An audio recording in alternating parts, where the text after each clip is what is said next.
400 కోట్లు ఖర్చు పెడితే వినియోగంలోకి వచ్చే కాళేశ్వరంపై సీఎం రేవంత్ రెడ్డి సీతకన్ను వేశారని బీఆర్ఎస్ నేత జీవన్ రెడ్డి అన్నారు. కేవలం కేసీఆర్ ను బద్నాం చేసేందుకే 2.5 ఏళ్లుగా విచారణ పేరుతో సమయం వృధా చేశారని ఆక్షేపించారు. 6 రాష్ట్రంలో రాబోయేది బీఆర్ఎస్ఏనని జీవన్ రెడ్డి స్పష్టం చేశారు. ఆశీర్వాద సభ అంత గొప్పగా జరుగుతుంటే నువ్వు జీర్ణించుకోలేక ఏదో నిద్ర లేచినట్టు నటించటం.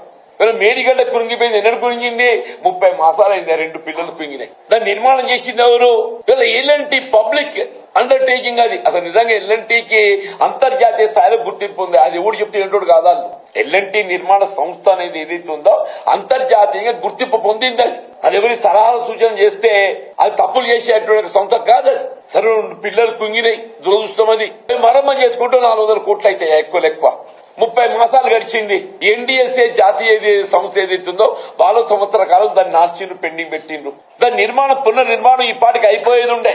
నువ్వు ఎంతవరకు కేసీఆర్ గారిని ఒక దోషిగా నిలబెట్టే ప్రయత్నం తప్పేదైతుందో ఈ తెలంగాణ రాష్ట్ర భవిష్యత్తు అని చెప్పండి జీవన ఆధారం.